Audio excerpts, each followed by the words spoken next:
Guys, ಇವತ್ತಿನ recipe chicken ಕಬಾಬ್. Okay, ಮಾಡುವ ವಿಧಾನ: ಮೊದಲು 1 kg ಚಿಕನನ್ನು ಚೆನ್ನಾಗಿ ತೊಳೆದು ಸ್ವಲ್ಪ ವಿನೆಗರಿ ಹಾಕಿ 5 ನಿಮಿಷ ನಾವು ಇದನ್ನು ರೆಸ್ಟಿಗೆ ಇಡಬೇಕು. ಅದೇ ರೀತಿ ಸ್ವಲ್ಪ ನಾವು ಮೇಲೆ ಸ್ವಲ್ಪ ಉಪ್ಪು ಹಾಕಿ ಸ್ವಲ್ಪ ಅರ್ಧ ಗಂಟೆ ನಾವು ಇದನ್ನು ಮಸಾಲೆ ಅಂದರೆ ವಿನೆಗರಿಯಲ್ಲಿ ಹಾಕಿ ಸ್ವಲ್ಪ ನಾವು ಇಡಬೇಕು. ನಾವು ಕೇವಲ ಅವಾಗ ಹಾಫ್ ಆನ್ ಅವರ್ ಆಗಿದೆ. ಇದು ಕೇವಲ ನಾವು ವಿನೆಗರ್ ಹಾಗೂ ಸ್ವಲ್ಪ ಉಪ್ಪು ಇಟ್ಟು ನೆನೆ ಹಾಕಿಟ್ಟದ್ದು ಚಿಕನನ್ನು. ಓಕೆ, ಇವಾಗ ನಾವು ಇದಕ್ಕೆ ಮಸಾಲೆ ಮಾಡುವ. ಓಕೆ,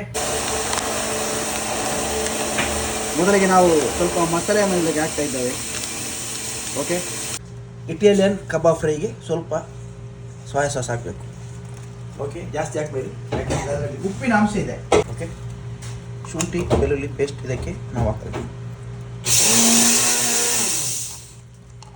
ಚಿಲ್ಲಿ ಪ್ಲೇಸ್ ಸ್ವಲ್ಪ ಮೆಣಸಿನ ಹುಡಿ ಹಾಕಿದರೆ ಸಾಕು, ಸ್ವಲ್ಪ.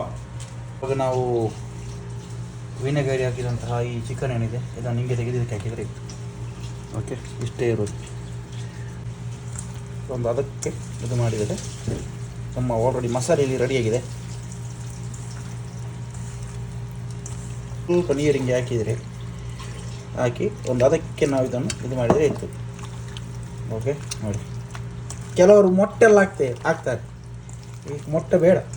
ಓಕೆ, ಕರೆಕ್ಟ್ ಬಲ್ಚಿರ ಆಲ್ರೆಡಿ ಇದಾಗಿದೆಲ್ಲ, ಇದನ್ನು ನಾವು ಫ್ರೀಸರಲ್ಲಿ ಒಂದು 10 ನಿಮಿಷ ಹಂಗಿಡಬೇಕು.